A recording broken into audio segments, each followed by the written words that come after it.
Here's my framing, although we can and should go anywhere we want with this conversation. Now, Wonderful. You and I know each other a little. We've been in some shared discussion spaces. We've got some shared friends and some similar ideas. The spaces we haunt are largely oriented around super comprehensive interdisciplinary philosophies and their relationship to embodied developmental practice and the potential for a multidimensional civilization upgrade. Beautiful. I didn't know I was in that space, but I'll take it. Okay. Welcome. Hey, I found my home. The basic level, the zero level of all that is people seeing, valuing, and playing with ideas of that kind. Completely. Second level is something like generating coherence and convergence around the unfolding edge of complementary variants of this sort of shared general set of dynamic insights and ethical orientations. Excellent. I do a lot of that. I'm possibly in the top 1% now in terms of how many and how diverse the people from this metaverse are that I've spoken and worked with. And all those conversations are valuable, but some of them feel different, feel better, feel deeper. Now, possibly that's just temperament and it's about who we individually get along with, but it might also indicate a next step, one degree more in terms of whatever this unfolding web of generative relationships is. Totally. So I thought you and I could discuss and practice the interpersonal psychotechnology of going a level deeper in terms of being in sync, whatever that means. Love it. What do you think? Yeah. Where would you go from there? I'm resonant at my gut level in relationship to the context you just spelled out for me. So all of a sudden I'm jamming and jiving. All right. I feel a subtle buzzy tingling in the center of my chest, and I appear to be in pretty good spirits.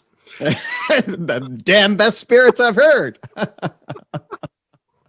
A lot of different ways to think about it. You know, I think about a friend of mine I had at the end of high school and in university, and we would go on these hikes. And we were, at the time, really obsessed by what we call it information theory. Just if you treated absolutely everything as information, then what kind of map of the world could you have? Sure. And we would hike up this hill and down. It took a few hours. And usually there was a point on that hike where we sort of switched positions. Where we sort of each realized we were now arguing the other person's position. That whatever we'd been doing in this conversation, and probably the physicality was a big factor as well, it always felt like we passed through each other and we're now two nodes of the same conversation talking to itself. Right. That kind of stuff fascinates me. Absolutely. Absolutely. Because basically then the nodes are able to take perspectival shifting, right? You have schema, you have all this consideration, and then you swap. I think our conversation was, or at least from my end, was prompted when I said, hey, John and I are syncing up. Was that part of the, at least, and certainly that syncing is part of my own experience in the last year. And then exactly the resonant frequencies of a couple of people in the space have aligned in, well, sort of a musicality that is emerging. Yeah, absolutely. And, John's concepts of, orchestration and musical resonance in terms of dialogue, I think are really apt, or at least really evocative. Yes. I have a certain feeling with John. Obviously, Bruce and I get along in a special way. We talked to Alexander Bard from Sweden yesterday. And afterwards, we both thought, oh, this is something a little more than just a high-level conversation went on here. There's a feeling emerging. Absolutely. So I got hooked. Bard was my actually hook into this space, believe it or not. So I got hooked into Bard. Some guy referred me to him in my sabbatical of fall of 2000, who had come onto my Theory of Knowledge listserv, had bridged me over to Bard, and really sort of I landed on his intellectual deep web space. And I was like, who the hell is this crazy son of a bitch? He's way out there. But I then read his Syntheism and Digital Libido, and then have been a active participant on his list and been in several podcasts with him, and find him to be, enormously fascinating at multiple levels. This is the point in the conversation where, and this is maybe characteristic of me generally, it's going well. So then I start to get anxious. Is it going to keep going well? Right. As the next shot get missed, we dink it off the board. Maybe we've already peaked. Sorry, folks, turn it off. This is one of those quick podcasts. There's as I'm sure you know, one of the major theories about development has to do with a sort of progressive reflection, right? This Robert Keegan idea that the subject of one level becomes the object of the subject of the next level. Absolutely. So there's this natural tendency to think that maybe we can make a little progress in terms of deepening synchronization simply by making that the object of the discourse. Right. Now, it might also be a dangerous temptation that leads us away from the actual mechanisms, because humans are, predisposed to reify things and think that they've done something really good by accomplishing that. But maybe it's also how it works. I don't know. I think if we can cycle an I-me relationship up and stay grounded at the same time, we may stay in resonant frequency along those lines. I know. I think one of the other elements that stands out for me is how many different parts of a person get brought into the discussion. Like we've touched on emotion. I brought a little bit of biography in. We're going to touch on what's going on somatically, things like that, common reference points. So I think that there's a natural, we're looking at models and we're looking at communities in which people are very concerned to bring a whole bunch of types of perspectives and dimensions of human experience together in a coherent way. Right. To some degree, I think that happens naturally in conversation, but those pieces have to be brought in. Totally. There's a lot of discussions where you just the front talks and those elements are left out, and they would naturally start to synchronize if they were added into the discourse. No, when one of my growths as I'm a psychotherapist, I used to be way heady in my original, that's where a lot of my talent lies, and then broaden it into the affect, and then broaden it into the body, and then broaden it into the whole context, and being able to jam between different modes and seeing their interrelation, is part of my own development. And I look for other folks who have obviously trailed that mountain in various ways and then can dance across lots of different modes and tunes.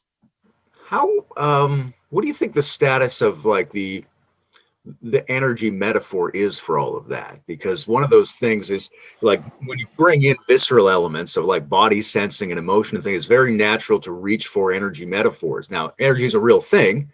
So it's a really useful metaphor for describing objective reality. But it seems like it's almost an inherent part of how people coordinate. Totally. If they're running through the lens of that metaphor, it allows them to figure out how to synchronize a little better. Well, you mentioned information earlier, that you were obsessed with this. So in my sort of ontology, the two most base and then generalizable concepts are energy and information. Okay, so like and I flip back and forth between those and seeing their relation. And sometimes I want to be scientifically precise, especially because of new age energy and woo, is a dangerous concept. But at the same time, I want us to shift from, to use a Wilbur frame, of a materialistic flatland to a dynamic energy information ecology. That's the proper frame in my estimation of what a scientific ontology would say. And it's just so much more conducive to our subjective and intersubjective lives. So I love the energy metaphor, recognizing and indeed look to actually pull it into not metaphor. I mean, we're doing work energy right here, and I love this. I had a moment, as I think we talked about it a while ago in September, where I fused wisdom and energy together in a particular kind of way that was going into the body. I mean, I was tracking that. So I really think that we should attend to the energy concept in a really sort of promiscuous way. Yeah, I agree absolutely, and it can be used by people in a way that is so broad that it has no special meaning at all. But when you want to make sure that personal and interpersonal experience is kept in the conversation, then it's hard to do that without relating the introspective, proprioceptive experience of something's flowing into me, something's flowing out of me. And it's a really, you touched on this, it's a really flexible concept. even though it gave us that revolution from thinking in terms of material blocks to dynamic processes, was a huge leap forward in the fidelity of our mapping of the universe. Yep. But I don't think people appreciate how weird a move that was. Like to work out the idea of the conservation of energy, it obsesses me. Like to go, hey, look, there was 10 units in my leg. And then they went into the soccer ball, so it was moving and it stopped moving. So I guess they leaked out into the ground. And as long as that we count as 10 and keep that number consistent, we have this enormous new tool for mapping the world. That's really weird. It's really abstract. And to think that the fundamental thing about the material world is this incredible abstraction is profound and amazing, but it also suggests that you might be able to do a similar mapping. If you could get something like quantitative consistency in any area, then you're on the verge of applying an energy model that is as legit as the one we apply to material objects. Lost you there for a sec, but yes, so last I heard was quantitative objects, and I got a little bit of note here. My internet's a bit unstable, but let's see if we can sync up our energy information line here and keep it rolling. But yes, you talked about, I've been obsessed for the concept of energy at the physical work level, its connection to entropy, the conservation law, how it represents sort of our mathematical, there's an angle on it that's really, it's a mathematical utility that allows us to create equivalencies. And then there are these really deep questions about what is this energy thing ontologically? Like, what the hell is it? I like my shorthand, and this is a shorthand, and there's a lot of deep questions, is that it's the ultimate substance common denominator. I like to think about the universe as beginning as a pure energy singularity. Okay. And then finding that means that the concept connects us across the resonant levels. I'm big on the stratification in nature, and then finding the appropriate resonant frequencies from particles to atoms, a whole on kind of way. And that the concept affords it. It's mystical. It bumps up against New Age, but you can hold it, I think, in a really, really coherent way. And I think it releases us into, like I was saying, a much more dynamic and fluid way of thinking about our lives. At one point I wrote, people said, oh, I'm just a bunch of chemicals. Okay. Like I've had people say that in the materialistic flatland. I was like, hey, go with it. You're just a bunch of energy. It feels different, right? It's got a very different feel. So I think we, from a scientific ontology, I think we can pull that concept in. We have to be careful some, but it's really a beautiful humanistic concept, I believe. There's I don't know how familiar you are with Wilhelm Reich. He's certainly. Mm-hmm. One of the guys who succeeded Freud and tried to critique something to that tradition, and then went on into nature of character, armor, and defense. And so interesting guy because he did really pioneering work in a number of different fields. Yep. Right. May or may not have gone off the deep end toward the end. We're not sure. But one of the interesting things he said was, if you can't feel stimulation flows in your body, then you're not going to add them into your map of the cosmos. There's an element of livingness and also an element of energetics that's going to be really hard for people to map if their physicality isn't healthy, if they're too locked down and they themselves internally feel like an armored solid object. Totally. How are they going to validate the idea that energy flows are structuring the world? I totally believe that. And so from my psychological angle, one of the things I look at is the ways in which people are tangled up inside. Okay. And then I think about that in terms of a vertical stack. The vertical stack, from a psychological perspective, the base, I talk about the base of sentience. All right. And actually, John Vervaeke and I synced up on this in terms of, okay, so from my subjective perspective, the most base thing that I have is essentially a pleasure, pain, active, passive, approach-oriented frame that connects me to my body. Okay. And then when I'm doing my alignment, I'm like, all right, what's my body energy, positive, negative, active, passive arrangement, and then I jump up into my heart, which is sort of my primate perspectival and feelings, my more, complicated networks of perceptions, motivations, and drives. I see that then in my relational field. Then I narrate that, and then I think about my identity and worldview, and then ultimately my transcendent alignment. So what that does is then it's sort of like, okay, I want to create a field of orienting my body to my heart, to my mind, to my spirit across vertical and then horizontal connection. And I think that, the concept of energy around those stacking is probably the best basic concept to think about the coherent integrative alignment, especially energy information together, and then are you able to do that?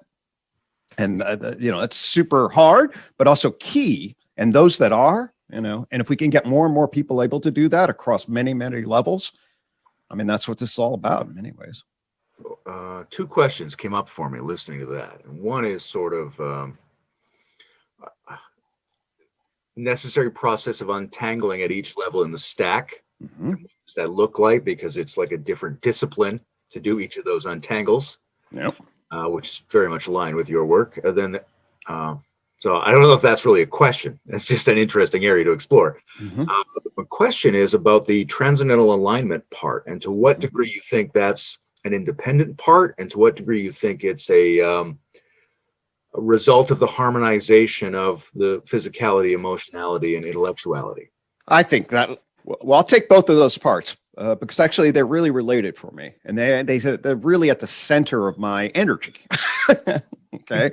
So one of them is that there is a way to naturalistically stack nature's stratification in a relatively clear, coherent, naturalist way better than we're doing. Okay. And the problem of psychology basically is, let's put it this way. So physics did a pretty good job: subatomic particles, atoms, molecules, and then scale. Okay. Then we got then you got physical material sciences doing their thing. Then you get evolution, genetics, and cell theory stacking on top of that. So then inside of my parts, I got genes, cells, and cells into organ systems. Okay. That's basically what STEM teaches us. And we have access to that through a modernist empirical natural science view. But then coherence goes to shit when we go from the nervous system into mind or psychology or consciousness. Then our language system breaks down because we don't have a coherent map then of that stacking. Okay. And that's what my whole frame of reference is in relationship to what the unified theory does to try to solve the problem of psychology inside a naturalistic worldview, so that it aligns the stacking with a lot more clarity between our everyday lives and the metaphysics, like to use Zach Stein, the metaphysics of love and care and meaning. I mean, it lines fine. The other system basically cuts the legs out from that shit. This is like, no, that's part of the energy information pattern of the universe from a scientific perspective. That's my passion on that side of the equation. Well, then we get into the whole bridge from science to spirituality. Okay. My old atheistic stance, which it was ground into a Dawkins grow up sort of way, is, oh, that's obviously just a projection, right? Okay. My more advanced stance is like, fuck, I'm going to be agnostic about the ultimate nature of reality. Anyone that's not, I'm sort of suspicious of. All right. So I'm going to start there from a position of wisdom and humility and be like, hey, and then there are a couple of things that have aligned in my life, that of synchronicity and even empirical synchronicity. If we get into like the singularity, for me, that's actually an empirical spiritual concept that I, give to. So essentially where I am is, it's clear to me that the liminal space of the ultimate concern is crucial to our human nature. Okay. So at the project, I to come off Alexander Bard, I believe in I'm a syntheist now. Okay. In the sense that I believe in the concept of God at the very least. And this is Aristotle's ultimate, eudaimonic endpoint, or Paul Tillich's ultimate concern. I mean, this is how we're built, and to be vertically oriented to that. And then my naturalism says, okay, I can get the table of clarity here and then see where the edge of metaphysical clarity drifts off. I can feel the spiritual pull, and then I'll just let my intuition manage that.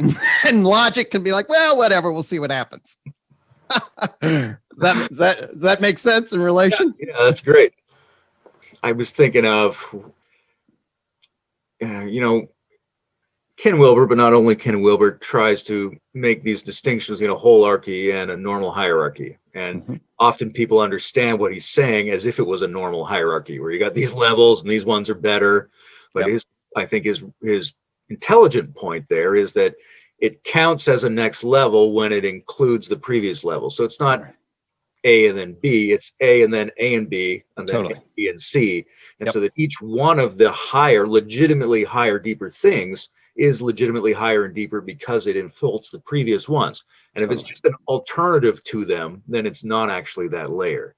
So I think a lot about sort of multiple functions, multiple lines of intelligence in us and how those can be harmonized. And physical, emotional, and mental intelligence are the traditional, simple to grasp three basic, easy ones.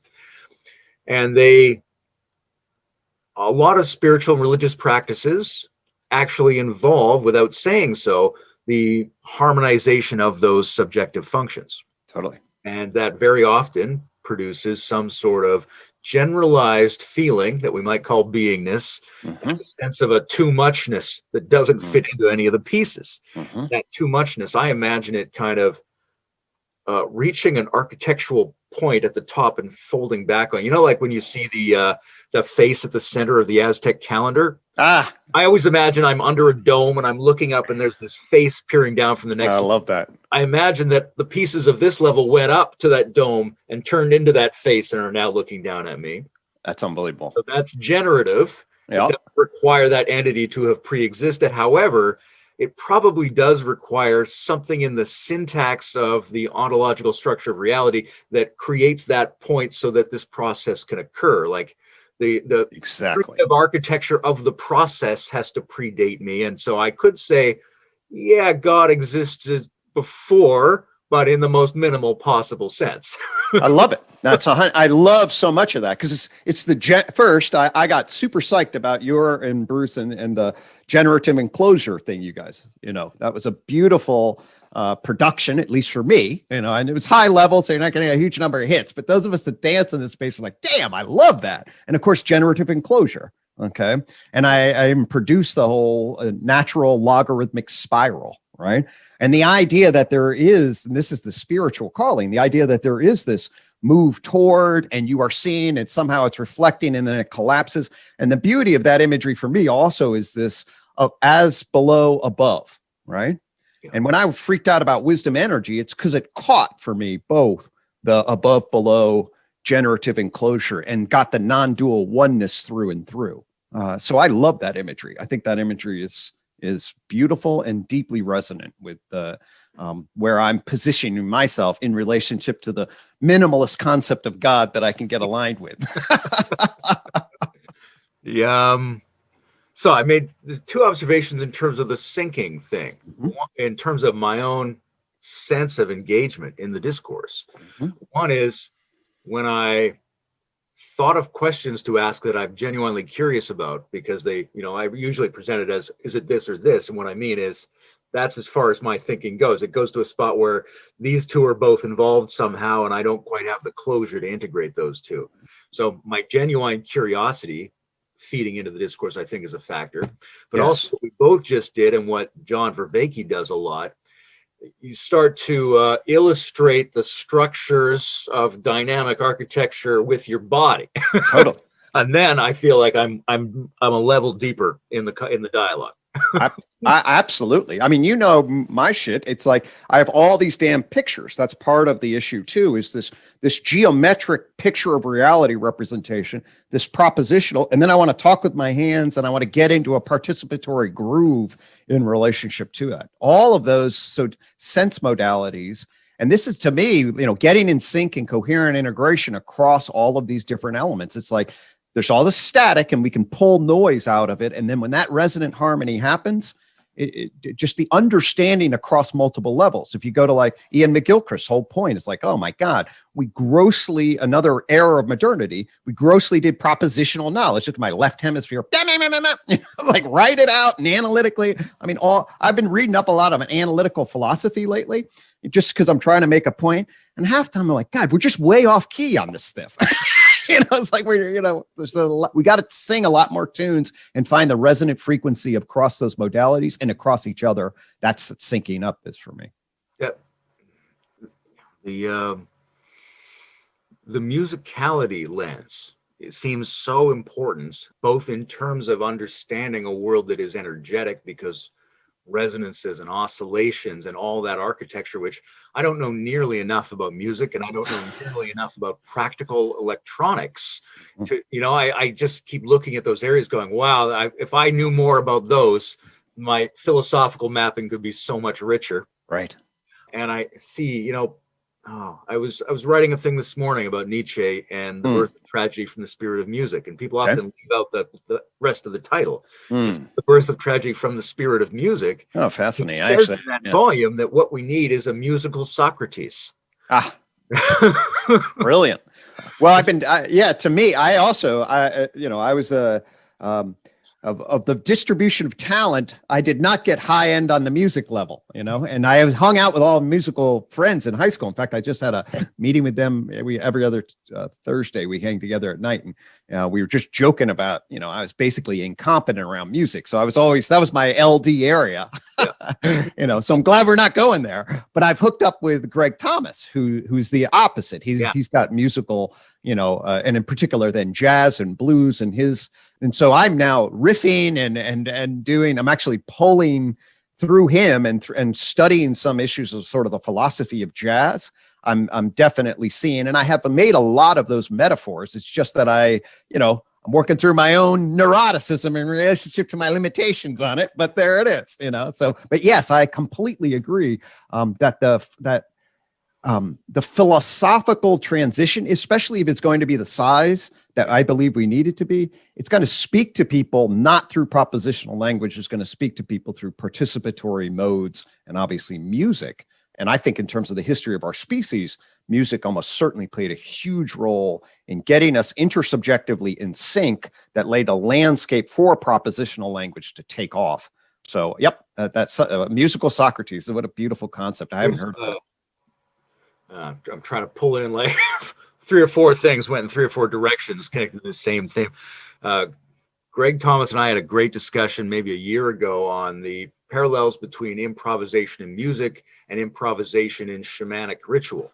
I think I heard that conversation. Yes. And, I think that the notion of rhythmic improvisation is really important, even though a lot of people think of it in terms of theater and comedy now. That's a really good thing. That's a really new phenomenon which allows people to bring forth and understand a lot more of the authenticity of the human condition. Totally. I'm really impressed by performers who have a background in improv, and I can do it in some areas, but musically, like you, I've never been that oriented to music somehow, even though it was in my family. My dad played like 10 instruments, rebuilt some of them himself. And I went to piano lessons and hated it and just had to memorize the movements. It was so unpleasant that I made a scene at a piano recital when I was a kid, but though it was funny. I got up and I was supposed to play this long piece, and instead I said I was going to play a short excerpt from Beethoven, and I played one note, and then I walked off stage because I was just so unhappy with my piano teacher.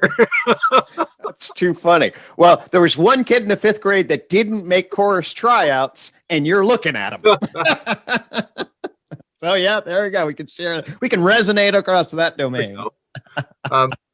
It's funny. We some of this came off the Nietzsche thing about the musical Socrates, and one of the other at the far end of Nietzsche's career, right before the end, he wrote this book called The Wagner Case. And the Wagner Case is, and he's like, hey, this guy's a genius, and hey, this guy was a friend of mine, but his music is bad for people. And I remember that. I'm going to compare that to Bizet, whose music I think shows the future. And these are the qualities I think healthy music of the future will have. And these are the qualities that music, which we really appreciate but isn't good for us, will have. Yeah. And it's a complex piece of writing. It's hard to dig out what he's talking about. I love that idea, and there's, when I was a kid, just certain lines from Bizet. I think it was featured in an episode of The Prisoner, that British show. Okay, yeah. Yeah, so it's classic stuff, but the idea that we could look into music for signs of health or pathology relative to culture is fascinating to me. Totally. And I don't think anybody's really followed that up, right? That could be a whole field of study. Oh, absolutely. And it's one of the things that's on. I told Greg Thomas about this also. There's a totally open domain. So I built the unified frame for psychology, and then this, hey, maybe we can get an Enlightenment 2.0, and then this whole issue of aesthetics in general, and beauty and the philosophy of beauty of what it says about that, and then music in particular. And I, as a clinician, I will tell you, what's more, immediately available for many people than sort of the music mood relation, right? I mean, and what can draw people in. And when you see individuals get into a body groove, their entire frame and context on what they're threatened about, on what they feel. This is why so much, art and music therapy is basically about, okay, we're going to move from the bottom into a rhythm, into an expressive emotional category. And if we can think about that for an individual, well, then we would wonder about where we are and the archetypal zeitgeist kind of messages, and then think about kind of what kind of music do we need for the kairotic moment that we're in. I think that's a beautiful, I haven't thought too much about that, but that's a beautiful reflection. It'd be fascinating. I've always been slightly distanced from, but jealous of people whose body intelligence allowed them to really easily get into rhythms. Right. And okay, here's the thing from my past is that periodically I would hear songs, because I had very peculiar cultural tastes when I was younger. So when I got to be an adult, people were always puzzled by what I'd seen and what I hadn't seen. Okay. And I would say, oh, this music isn't that bad. And they'd be like, yeah, it's Led Zeppelin. We've told you this 10 times already. And I'm like, what? Like, I just had no category for that. Right. So I was like, okay, right now I'm going to take a month and I'm going to immerse myself completely in Led Zeppelin, because everybody's telling me they're great. I know drummers and they're like, John Bonham is the greatest drummer. I'm like, okay, well, whose word am I going to take if not yours? All right. So then I tried to listen and learn about them. And it was difficult for me for the first couple of weeks. And I remember I put on this one song, and I started to try to listen to the spaces between the notes. And that's when I felt like I fell into it. And all of a sudden the song was around me. I'm like, oh, I get Led Zeppelin now. Wow. I could move with it. And I think there's a similar thing in terms of interpersonal orchestration. Definitely. At least for me, if I imagine that I'm seeing the empty spots between your moves, it's easier for me to start to synchronize with them. Oh, absolutely. I mean, I think that the Roy Bhaskar really made this clear for me. I had been sensing it, but the absence, and then the nature of positive absence, and the nature of void, and therefore white space inside of lots of different things, the ways in which propositions take up space, the ways in which notes take up space, and then the space in between those notes. All of that is about a gestalt. So that's super cool that you then sort of inverted it and then fell into the negative of the song. that rocks. I'll see. Maybe that's been maybe I'll use that. My whole musical genius will waken up. But Layman, maybe it's all in the negative. I've been looking on the wrong side of the space. It's weird. I need all these these prosthetic strategies to make me do things that I think other people naturally. Yeah, right. You're gonna unleash the whole musical potential. It's the spaces, you idiots. Love it. I certainly never listened in that regard. That's hysterical. That the in and out, the positive and the negative spaces is really interesting, and I imagine it like a dotted line, perforated boundary of some kind. Actually, hold on. I'm getting a nice image here. Okay, Go. So, all right. So we're going to try to create a resonant. I have often talked about sort of the top of the tree of knowledge is this transcendental beacon. Okay, when I talk about syncing up, I say, okay, I'm going to send out a beacon and then see what frequencies come back and if they start to align. And I've almost always thought about that in terms of the positive, the signal, the alignment, the resonant, right? But now, now if you think about it like, well, it's a spider web of resonance, well, then what are the spaces in between? And if we think about the collective intelligence of trying to get, how do we maximize the coherent integrative space in between so other people can fill that and then create fractal spaces also that other people can be brought in on? You know, it's actually, so it's a jump into, hey, when we think about the collective intelligence of the system, what's the space that's opened up in addition to what's the positive, line of connection that's emergent? I think that's where, again, where Wilber's pretty good is in describing these as openings of spaces. Yes. God, I thought of a couple of things you said there. I'm not sure I have them anymore. Well, this is the space. Yeah, exactly. One of them was the way conversational structures are open or not. I had a teacher in high school, and easily my favorite teacher, and partly because he was very masculine and very dismissive and very personal about everything. And he was really critical of girls who made statements and that went up at the end as if they were questions. Providing him answers, but really asking him permission for that to be the answer. And I was charmed by that insight at the time. But years later, I thought, well, it's not problematic to open communication at the end for an interaction with someone else. That's a pretty valid approach. Right. We wouldn't want to ban that from communication, right? So that was one, and the other one was the relationship between like a top-down and a bottom-up collective intelligence, right? Where I think, Bruce and I had a great conversation with the spiritual teacher Andrew Cohen, and they work a lot on intersubjective spirituality. Okay, where you're supposed to be in your authentic self, and we're all supposed to align to a transcendental higher reference point of, non-dual evolutionary leading edge. So that's great. However, his community did sort of fall apart because of a lack of embrace of the full context of human experience. Right? There was a revolt of his students, and so now he's on the other side of that. Okay. The flip of all that is places where like consensus and everyone sharing and bringing up all the fragmentary parts of their human experience is how we're trying to get some kind of group cohesion, but we never subordinate ourselves to a transcendental reference point. So it seems like you need both of those in order to set that container in play. Definitely. In fact, I would go here to, I'm in regular contact with Zach Stein, and he's got a meta-psychology, sort of a humanistic developmental meta-psychology that says, listen, if we're going to be whole humans and have a sustainable way of being at the individual, small group, global level, there's really three core lines of human development that we can use as it's a flexible and not absolute, but I think it's a useful, very useful taxonomy. One is sort of basically skill development. Okay. So this is like, how do you instrumentally be in the world, and how do you get more and more efficiently competent in the world, which is what our capital labor system tries to engage in. My daughter's actually on an interview right now to get into a doctoral program in biomedical engineering. So I can't be super loud going, oh, that fucking shit. So I'll be able to try to not get excited. But as I was telling her, the skills that she's trying to develop in that domain, great. Okay.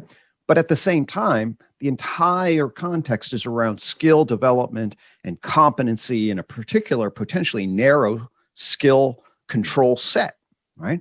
Then the other issue is ensoulment. This is what we do in psychotherapy is sort of what's the shadow, what's the depth worth, what's in the body, when have you been traumatized, how do you metabolize that, who the hell are you at your core when you're not at work, how do you relate to yourself and other people? So we have to hold that too, that ensoulment of, basically your socio-emotional self and shadow, and then transcendence. Then, what is beyond the ego and what's ultimate good, and how do we fundamentally get reset and coordinate around what we're trying to do collectively, oriented toward good, true, beautiful, whatever. And I think that categorization system, at least I find myself very often looking to say critiques or proposals and be like, well, are we able to resonantly fulfill across those domains? And so I'm very thankful for Zach's kind of delineation, because that certainly feels aligned with me. And then, of course, it gets a lot of tripartites can get aligned in relationship to that, because he's done a lot of good work on that. Where do you see the relationship between, let's say, the conscious and the subconscious, or McGill-Christ's left and right in that process?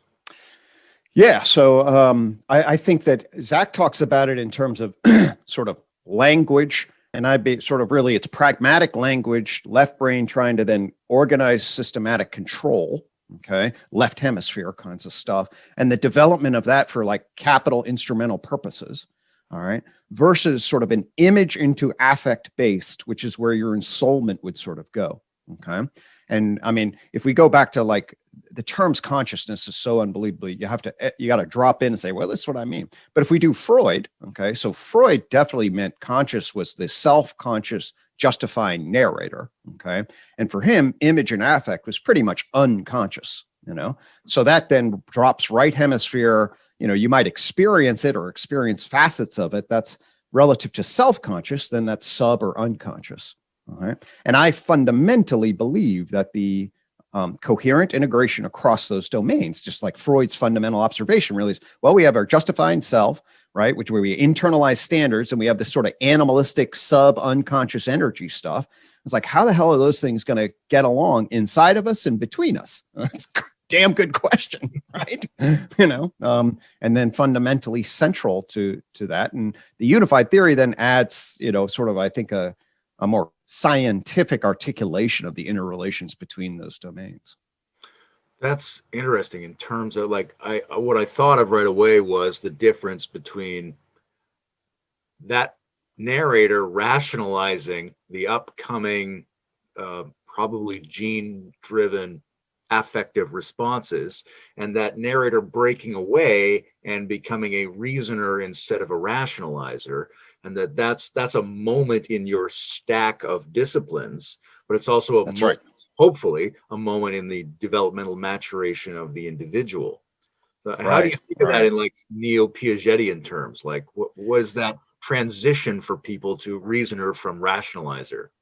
No, that's great. So the whole idea, really, that's the beauty of the concept of justification. So the beauty, it creates a dimension of propositional language all the way, say, from a defensive rationalizer or just a social role giver. Okay, so when you're young, you basically like 5, you're essentially just applying propositions to statements and also becoming a social actor. This is Dan McAdams' terms. It's basically, well, I'll say what the right thing to say is in a social mode so that I get reinforcement, and I can just internalize what the rules of appropriate social actor are.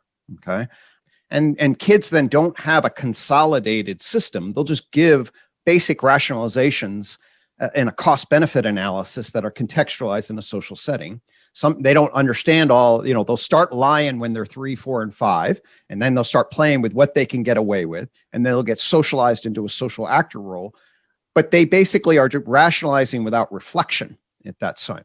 Then you get into an agentic stage, and this will follow a Keegan model at some level. But then the whole point of adolescence is you sort of start waking up and being like, a lot of these rules are kind of bullshit, right? It's like, why do you say, Mom? And why does what you get to say go? You know, why don't I say? Okay. And now you're consolidating as a separate self-concept that has an identifiable and cross-situation narrator that's like, oh, this is who I am. This is who I could be. This is who I want to be. Okay. And now you really do develop that ego. That's the consolidation of the ego. In fact, I do psychotherapy. I basically go down to adolescence because my portal into psychotherapy is that identity function. Okay. My colleagues who work with kids, they sit in the, you know, just the play and the systems and all of that. But if I'm doing talk therapy, I'm going to enter into that rationalizer who can start to also reason, you know, and then I'll test how defensive that is. Okay. So and try to create a space of opening and start to reason about one's rationalizations, you know, and I believe that if we think about that organ, that ego is a mental organ of justification, when it's defended and pressed, it's immediately going to be defensive rationalizing to protect it. But we can open up, we can gain perspective on it, and then we can build from rationalizing to reasoning and ultimately to fundamental narrative alignment. I mean, that's the goal. There's always going to be shadowing and defenses, but if you create an internal reflective sage, you can train yourself pretty much to see them and go through a therapeutic process where you get alignment and have the shadow be much less pressing and influential.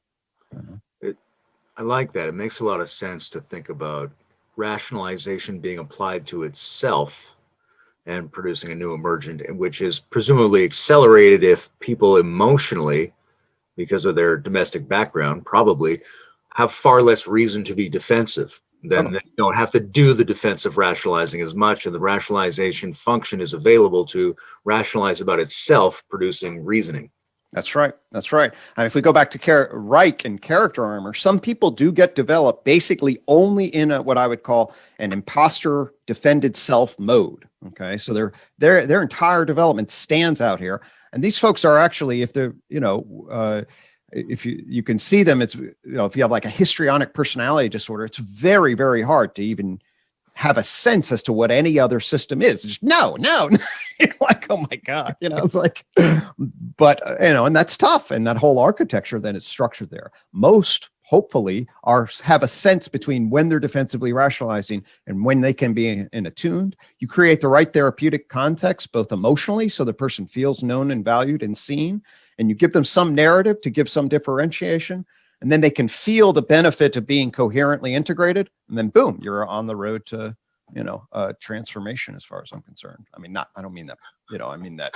I don't want, not like, and then a happy ever story, but I mean, you claims, Greg. I mean, the process of therapy starts. That's what I meant. I'm seeing something about, why it's difficult and rare to get synchronization in these spaces, right? I think a lot of people, it may be rare to get synchronization in general in the world, but if people can fall into each other at simple levels, then that's much easier, because the way we have to do it, we have to be able to follow each other and also think of what's emerging for us and hold all of that together. All right. And also whatever came up and whatever I wanted to think of and what was this other part of my model, and not let any of that get in the way of this part. So there's a very elaborate balancing that has to be pulled off in order to do this at that level. There are a lot of variables. We're playing a lot of musical instruments all at once. Try to keep that harmony, and it ain't easy as we jazz improvisationally.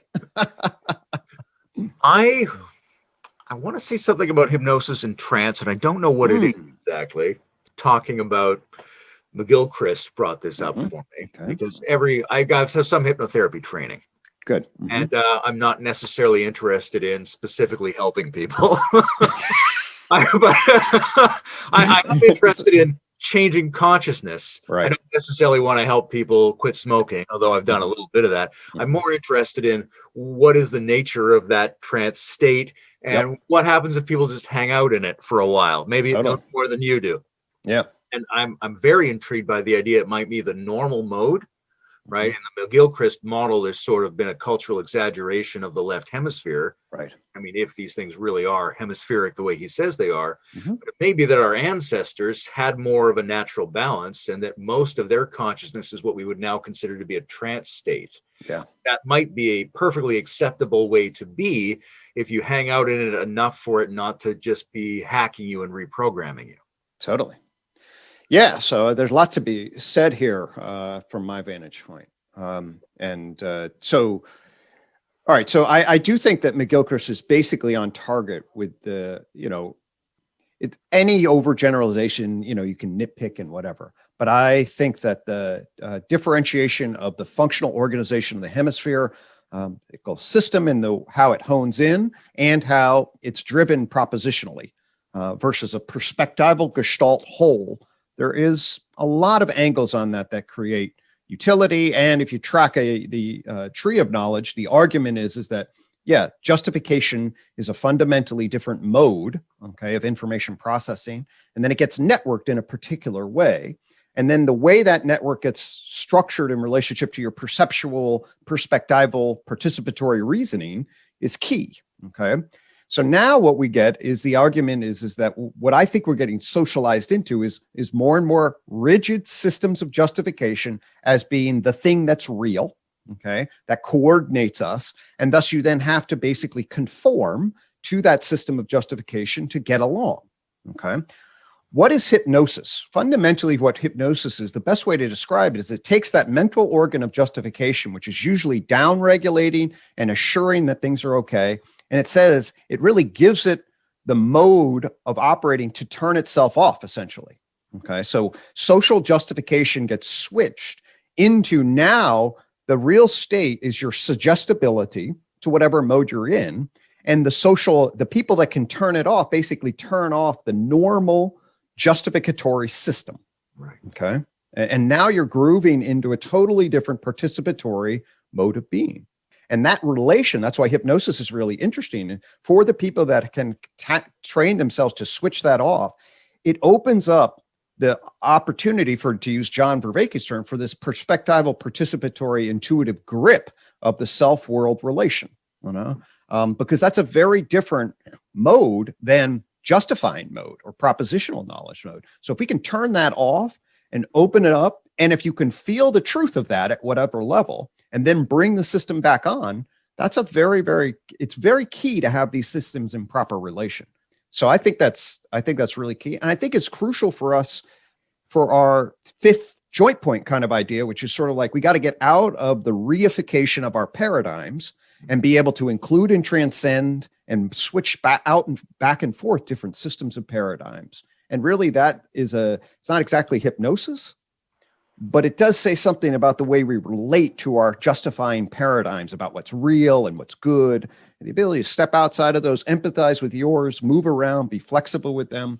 So I think that model is very, very crucial for the kind of consciousness that we need going forward. That's a great description of it.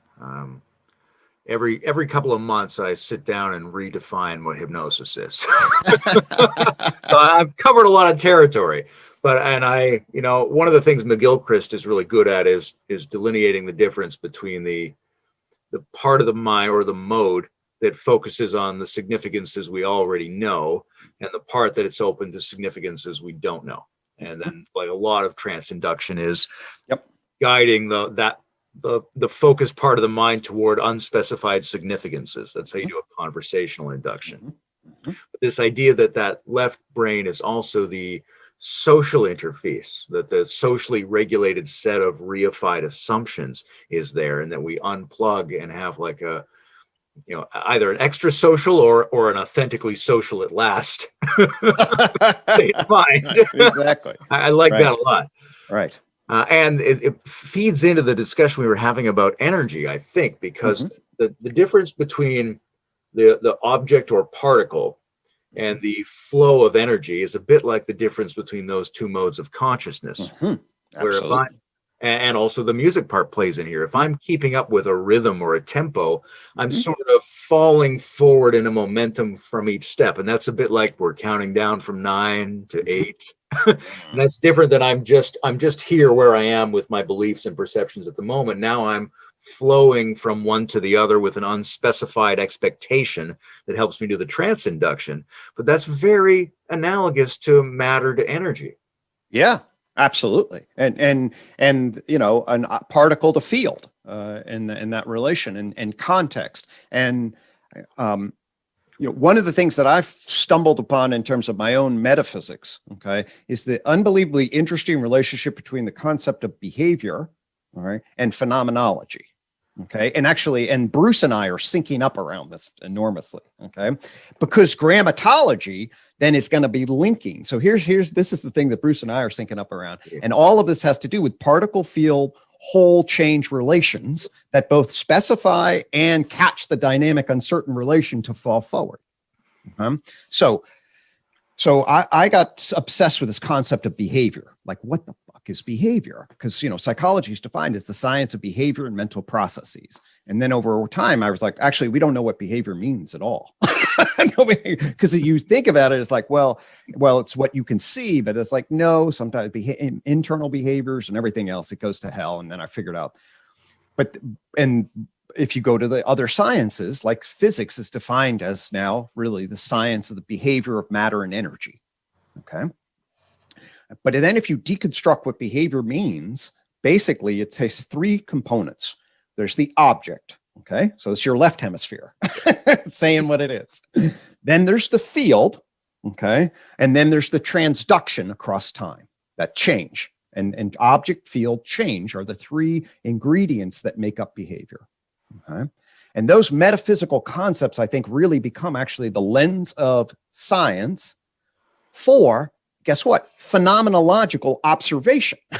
So now phenomenology, and this was a lot, because then I was like, well, phenomenology captures your nouns, okay, and then differentiates the positive from what the field is, and then moves them in time in verbs. Okay? And then what Bruce showed me is like, well, that's all the thing in relation. That's then the propositional structure actually is the background, the negative of all of that. Okay. So now we said, between, adjacent to use your frame of reference, right? Okay. And so what all of this says is that, a coherent approach can take these trans meta perspectives and see them align both in the specific and in the field over time. And if we can hook up like behavior as sort of Newton thought about it and Kantian phenomenology and bounce around between multiple perspectives, damn if that's not a new coherent, schema that affords all sorts of different effective interrelations. Yeah, Bruce and I were talking yesterday about starting to work on a book together about our take on metaphysics. I told him that prepositions are the periodic table of adjacency. Right? If we could work that out, we really have something. I love it. And I came on metaphysics. I really was not well trained in philosophy, but in the last 10 years, it's really been dawned on me that really what the whole tree of knowledge is a descriptive metaphysical system. That's really what it is. And trained as I was as an empirical scientist, I hated metaphysics. And then I've gone back and looked, actually, the whole problem is you have scholastic metaphysics, okay, doing their thing. And then Galileo comes along and says, I'm going to define everything empirically. But of course, you leave object, field, and change on the table as metaphysical concepts, right? And then if we can now gain new perspectives on that and then say, well, actually, the grammar of propositional thought, nouns, verbs, and propositional adjectival and adverbial relations are the ways in which you're jumping from our phenomenology to behavior. So subjective phenomenology, objective behavior, and the intersubjective construction of reality, you get an epistemological, ontological synergy there that can rock. So I love to see that book. and I love the propositional adjacency dynamic because it frames everything. That was a glue. I was on a walk with my dog and I paused, okay, when Bruce was talking about grammatology. I wrote him about this. And I just looked around and I was like, I am between, everything's a proposition. A preposition. I was like, oh my God, it was beautiful. It was a synergistic moment. So I called him on that and I was like, thank you so much. Because his grammatology around that was, I was doing nouns, verbs, and adjectives. And then John got me into adverbs. And now I was like, oh my God, Bruce figured out the whole grammatology. This is one of the places where Bruce and I originally got together because we both appreciated Wilbur's attempt to use pronouns to identify types of perspectives, but also then how do you extend that principle? Can you go deeper than pronouns? Can it apply to other areas of this structure? Are our underlying grammatical necessities the basis for an appropriate metaphysics? And we ended up I think one of the first conversations I had with him was around whether those zones could be defined by these terms, because I would say it's not really the inside and the outside and the intersubjective. That's a really good way to talk about it, but it's really at, as, with, and via. Yeah, no, I had not, I was naive to that view until this past year when I picked up Bruce's thing, and I've been absorbed in the prepositional position ever since. So, and then I heard your talk about adjacency. Yeah, no, it really fills in for those of us that are just clunky with nouns and verbs. The preposition thing's beautiful. There's these different conversational groups that are overlapping, right? Metamodernism, the deep web, game B, integral theory, all these sorts of things. And they all have different slight specializations. Some of them are a little bit more socio-political, some are a little bit more technological, some of them are a bit more psychospiritual. Yep. Psychospiritual element of the integral theory is very often around its inclusion of states of consciousness as primary factors. Absolutely. And one of the first things that Bruce and I discussed was a sense of what are the different languagings for these different states, because there Mm. do seem to be some kind of regular patterns for what we call the gross realm or the whatever this is. Right. It's a very verb and noun kind of description, right? Dick and Jane chase the ball through the park. And then we go, well, what do we mean when we say the subtle realm? Do we just mean dreams and visions or souls or something? Right. Yeah, sort of, but in speech, it's adjectives in a lot of ways, right? It's the redness apart from the red things. Right. It's the formal architecture of qualitative transformations. And that may be a legitimate realm of its own, or it may be an epiphenomenon. We're not quite sure. And then there's this thing they call the causal state, using old like theosophical language. Yep. No, I'm familiar with these terms. Yep. It's usually like just my pure witnessing experience. But that's not all it is. It's also mathematics. It's also logic. It's also every, transparent, n-dimensional, infinite and infinitesimal architecture that we need. And that's very often deployed as I would say, an apophatic kind of languaging. You cancel something or you take it to infinity. Like if we say the unchanging world, what we did was, well, none of the changes is what we languaged. Right? It's a cancellative, it's an ablative languaging. And then there's this so-called non-dual form, and its languaging is always to present a contradiction and to cancel it without canceling it. Right. We both are and are not different.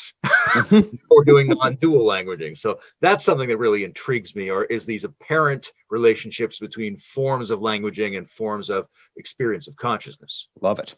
Yeah. I mean, and to me, I really do, and this is my spiritual side talking, but I really do see those higher states. If we come back to your metaphor about kind of climbing up and then seeing and then collapsing, I mean, I feel that from somebody who's, sort of at least comes from a naturalist and skeptical view. And then you see that and feel that hierarchy. And that's what pulls me into, and the non-dual sort of the causal form hitting the material from the epistemological, phenomenological, and then getting the non-dual contradictions just receding. That's sort of, for me, wisdom energy moments. I've had several of those. Those are what do you say about non-dual? Sort of, it is the thing that isn't itself, That's a perfect example of the languaging of asserting a difference, canceling the difference, and yet retaining the difference. Thank you. One of the things I like about prepositions, and as an essential component, sort of in addition to or through the field, object, and transformation thing you were talking about, is how it shows up in a lot of different areas, right? Like when I think of prepositions, I also think of Heidegger's discussion of comportment and how we orient ourselves. And I also think of asanas in yoga, and and this idea that you can, by taking different stances, you actually produce different kinds of hormonal outputs in yourself, and that the architecture of our postures is a really relevant factor, whether it's at the scale of complex human beings or right down to the scale of the metaphysics we need to have no metaphysics. Beautiful.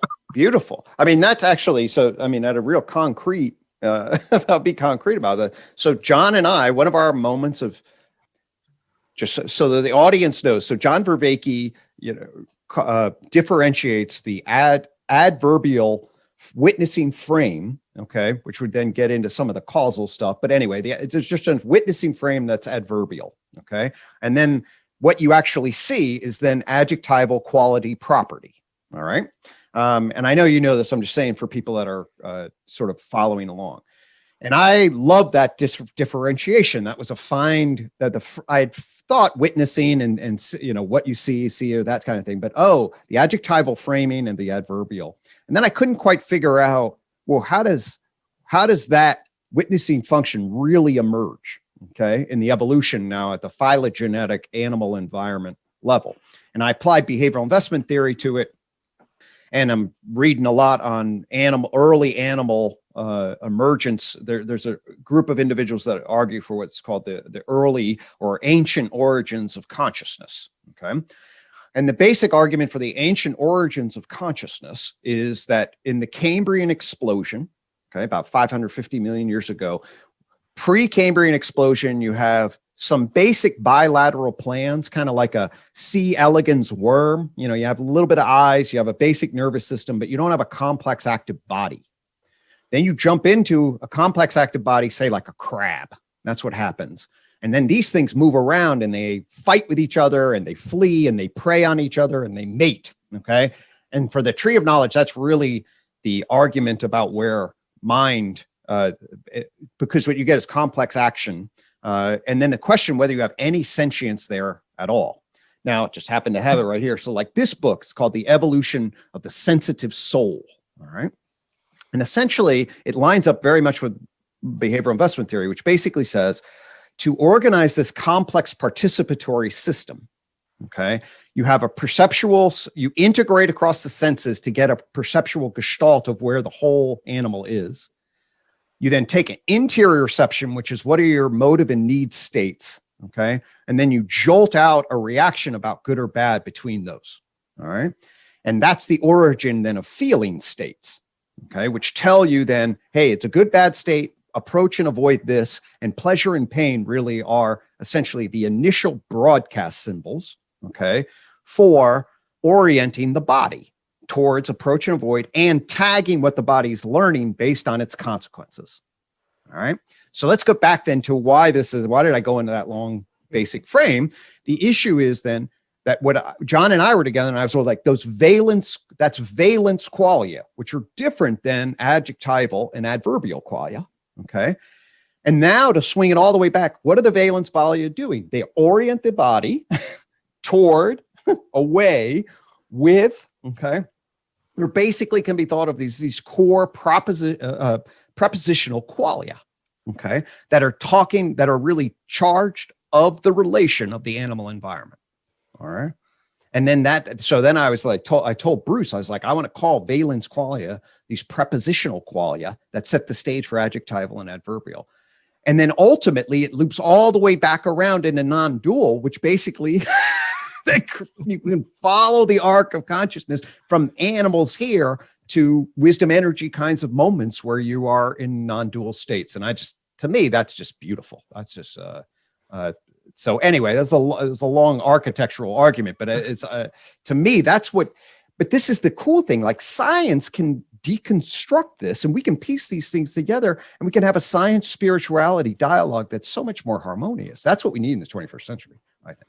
Yeah, I think so too. And I think that the different like prepositions represent thematic distinctions in the architecture of relationality at a very deep level.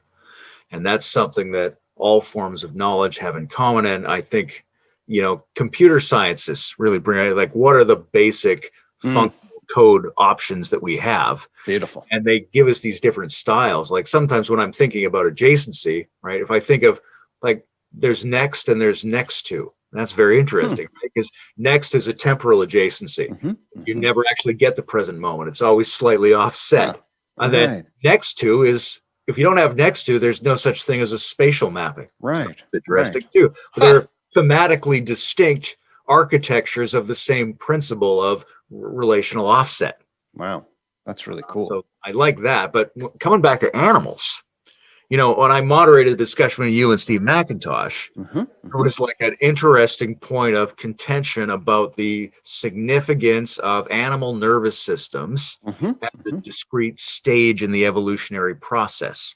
Right. I think you're sort of coming at it from the point of view of like, here's a discrete domain of knowledge around neuromobile organisms that's different than one we have around plants. And Steve was coming at it from the point of view of the things we ascribe to animal nervous systems. We find most of that same stuff in plants. They do have sentient valence responses, and they do have these internal organization processes. So it's a little bit splitting hairs whether we want to call that a stage or a substage or whatever. But it's fascinating to think that what's added to that by sapient beings is some kind of slight additional reflective complication where we take those valences up to adverbs and adjectives. Right. Yeah. So, I mean, Steve and I have a slight disagreement on that. And I have a disagreement that most big picture systems, like big history is the same way. Steve McIntosh goes on Ralston's The Three Big Bangs. Okay. Each Big Bang, like there's the Big Bang that gives rise to the matter dimension, then there's life dimension, and then human. If you look at big history, they divide it the same way. I'm somebody that says yes, and my metaphysics is strong on this point, at least in terms of it says it's really important, and that is, there is a fundamental another layer to get the metaphysics right, that you want to go from plants into animals. Okay, and part of the confusion is that we have thought of plants in sort of almost disrespectful terms, a bunch of dumb things. Okay. Plants have serious intelligence. They have absolutely what I would call functional awareness and response. You see this in trees, you see this in plants, they signal stuff. We can get into whether they have any, what we would call phenomenological subjectivity or experience pleasure and pain. My argument would be they don't, but they have functional response, which is different, but it's the precursor. Yeah. Okay. But I do argue that really, to get the metaphysics right, we want to think about the universe as levels, like part, whole, group across scale. And then there's these supervening information processing communication systems. And if you use that lens of behavioral frequency, then the nervous system pops as another layer of information processing communication. And although plants have this, have obviously physiological communication and information processing, the neurophysiological that then mechanically controls the body of the animal as a whole in active movement. Boom, man. I'm arguing that is a big difference. I appreciate what Steve's trying to emphasize, but I think it's very much important to think about these other intermediary layers, let's call them. Mm-hmm. I had a great conversation with a guy who's trying to be the integral theory, traditional Chinese medicine guy, who's got some wonderful poems on this, right? So we had a lot of discussion about organ systems. Mm-hmm.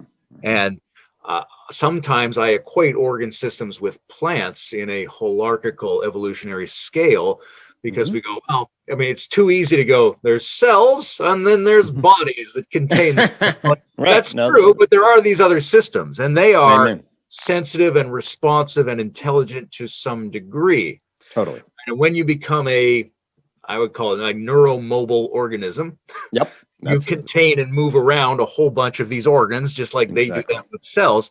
But it's a really key element of health and well-being, and also of the functional analysis of things. And you can't really use the same analysis for organs and plants as you do for animals. So I think, just functionally, there's a distinction there, even though I get what Steve's saying. Yeah, I do think that we have a generative closure loop that happens with animals that gets on top of the physiological organismic arrangement. So certainly that's what the tree of knowledge. If I think of an animal body as like a bunch of plants. Mm-hmm. Yeah, exactly. Right. Right. And really, as we talk, we create a bunch of animal minds together. Each one of these is a generative closure meta system that ties this, the underneath forces and parts together. That's sort of, a whole on growth trajectory from a Wilbur perspective. Well, here's one of the, I think, unknown questions, which is when we think of what's next, I mean, we can certainly think of I develop to another layer of myself. Mm-hmm. We can certainly think about we establish a deeper collective, but what does a membrane around that look like? We're going somewhere in intersubjective conversation, but there's no physical membrane forming around that the way we did around our organs and the way our organs did around our cells, etc. Right. Well, right. The interface really grows with each step. So once you're now engaged in what I would call the mental behavioral plane, now you're in the dance at the animal level. Okay.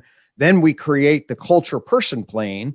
That's how we then talk. And each one of these is more diffuse than the one before, right, in terms of in that relation. And now the whole issue of what's actually happening as more and more networks get together on this level of justification. And we're now plugging into the digital world, that's why it's just like, yeah, this whole thing is like, how the hell are we going to get a handle on this at multiple levels? I mean, what the hell is this hyper object? That's a big question. And, I'm not necessarily as pessimistic as the people who are looking at how the algorithms are manipulating us and driving society. Yeah. But I'm not necessarily as optimistic as Alexander Bard is about the digital future. I'm trying to figure out how to get a read on that. That's it all depends on my affective mood. So I've got, as I say, I feel here's the way I describe it. I feel like we're on the cusp of a horizon, that has heaven and hell well within the possibility of the future. It's that's I sync up with John on the kairotic moment. It's the fifth joint point. The tree of knowledge says, hey, these information processing and communication systems are what networks nodes together, and that gives complex adaptive planes of existence.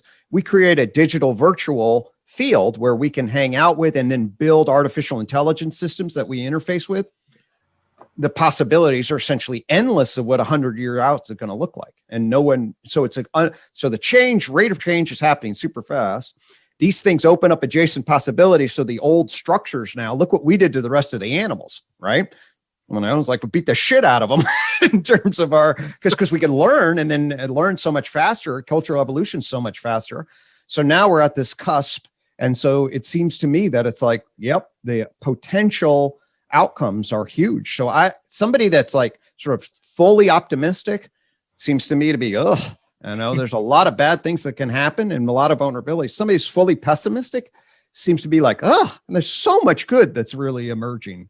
So I think it's a very high, it gives my life a lot of meaning though, because, what is meaning at a transcendent level is like we ought to matter. And I found a nice quote, be a good ancestor.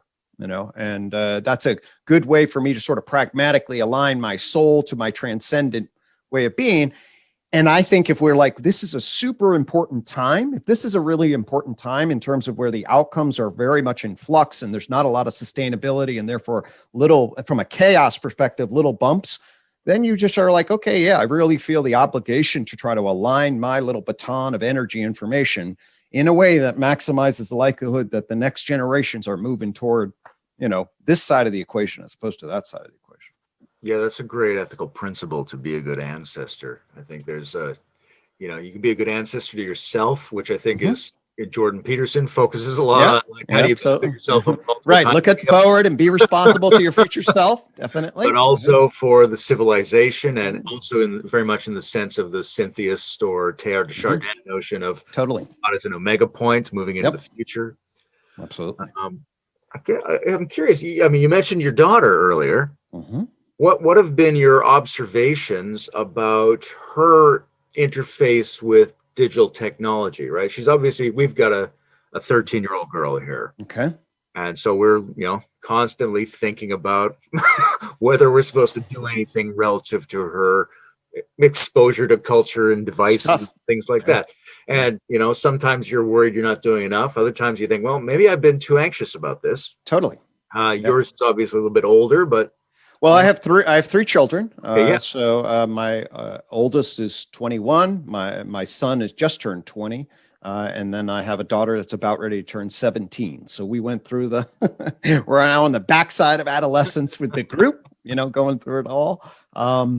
It's any parent that tells you, oh, I know what I'm doing I'm pretty well versed in psychology and all this stuff. These types of decisions I thought about myself. I was like, okay, if I was 12 and had access at my fingertips to what kids have access to these days, would I be even sane?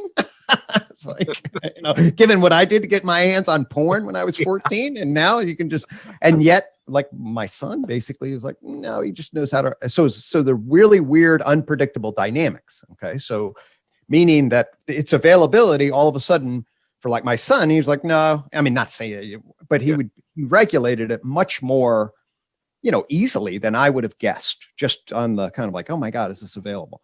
I have worried about how much screen time my kids have. It's definitely, I listened to Jonathan Haidt. He talks about a very high regulatory, well, what I would consider to be very, his daughter can use it for a certain period and then it's done because he sees screen time.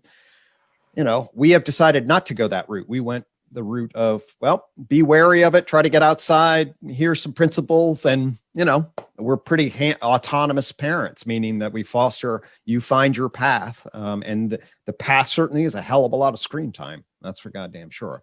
Yeah, exactly. And and it's weird because I find you have this tendency to want to steer them and then you're basically doing the same thing yourself. So you're like, well, maybe it's, are we all caught in the same trap or is it not as bad as I thought? Yep. These kids they surprise me in how self-regulatory and how self-policing they are, probably more so than I would have been. And I see that from background skills in the environment, I think, but also it's a process of, I think they have more opportunity to adapt to these things. Totally. Yeah. So, I think we've been relatively successful in the level of, where our kids are, their maturation, their mental health, their achievement. I'll say my kids are high regulators, and they internalize their parents, stronger parents than I am. Dad's out there drinking and smoking some weed going, why don't you guys do any of this? And like, God, Dad, well, okay. So it's been a fun and fascinating journey, no doubt. The nuance of what intrigues me here is, and it's very selfish emotionally for me, where, and I guess you already covered some of this, where were you worried that it turned out you didn't have to worry? And where in hindsight do you think, oh, maybe I should have done something about that and didn't do something about that? Good question. Right. I'll be a little careful in terms of just advertising my kids on Dad. Well, I already alluded. I think that what the internet made them available to, and that they would then get exposed and potentially corrupted by, I would say I was really surprised that didn't happen at all, basically, to my knowledge. And I think I have enough knowledge to say, yeah, that really didn't happen. In other words, they didn't lead into some crazy pathway and then have all these weird ideas. Now, that's not just because my 3 kids didn't do it, and then this brings to what happened to, for whatever genetic and developmental reasons, all 3 of them develop what I would call high constraint superegos. Okay. Meaning that they really internalized rules in particular ways, which was surprising to me because, like I said, my wife and I are especially me, I'm pretty much like, well, I skipped school and did shit. And no, it's like my daughter is valedictorian. My son was salutatorian. My next daughter may be valedictorian. They're unbelievably attentive to, in ways that just sort of like, and then how to relate to that has been interesting, sort of like, because I see them as like, I deal with the doc students all the time. Okay. And doc students come in and by this time, I really want them to let go of the perfectionism. Okay. But I see many of them as that's what got them in. And now at 26 or 27, this basically what I would consider sort of an adolescent performative rule-based structure is really constraining them. And they've internalized it so far and they've gotten so many rewards. Hey, they're adolescent, that's the structure that's like baked in. So I would say, I don't know how to deal with that, but I would say, at least I intellectually tell my kids, I was like, you guys drive yourself way too hard and you're going to end up in a little box. And then they're just like, leave me alone. So that's what's, if anything has emerged in a way that I wouldn't have expected given my parenting style. But, kids, that's the whole point about, if you know the research on it, what you do, so much of it is this dynamic interrelation. You try to clamp down on the kids and they get all reactive and they go out there and be impulsive and you let them go. And then all of a sudden they control themselves in really intense ways. But it's trying to figure out we'll see. But I would say that I hope they evolve in a way where they feel free and with their hearts rather than sort of like perfectionistic and performatively regulated, which I feel like the school does a lot of. When I think about what I liked about my parents in terms of their approach to raising me, one of the things I come back to a lot was something that I think of my father doing it, but obviously I think my mother did some of it as well, which was he usually tried to tell me not what to do, but how to do whatever I was doing a little better. Mm-hmm. And I try to embody that as much as I can. But here's an interesting thing, right? So this is another development. Right? We've folded in a sort of domestic familial element to the conversation. Mm-hmm. Now, has that made the in-sync richer because this other human element is folded in that is meaningful to both of us? Or have we dropped away from the synchrony of the high level of meta-conceptual engagement? Right. I mean, for me, at some level, the high level resonance drops down, and now it's just sort of like our kind of folk ensoulment now. Like, hey, Han, how do you parent? And that's it's a different kind of resonance for me. So that's what it feels like. But yeah, this is when I drop into this, like, how am I a dad? What's the real everyday folk ensoulment of my place in the world and how I've been. So it does have a different feel than, oh my God, fifth joint point. And that you can ask my kids about how weird it is to have a dad that spends a hell of a lot of time, yelling about fifth joint point into a computer. Yeah, I wonder what their impression is of your mind, of your psyche, because I got an uncle. He's an economics professor. And when I talk to my cousins who I love, they'll be like, oh, he won't talk about, he doesn't like spirituality. He doesn't like this. And I'm always like, that's weird because he and I just talked about that for an hour. So like, is it your perception? Was it an old version of him that he said something when you were 5 and it just stuck? Or do you not quite ask him the question in the right way to elicit that part of his mind? Sure. What's going on? Right. No doubt. Yeah. Yeah. I mean, that's a whole nother sort of ensoulment topic. I will. I mean, part of my life story is that this thing is it's very dominant in my world. That's been, and that plays a role. I mean, we have to process it occasionally. Dad and his work, it's definitely a bit of an obsession.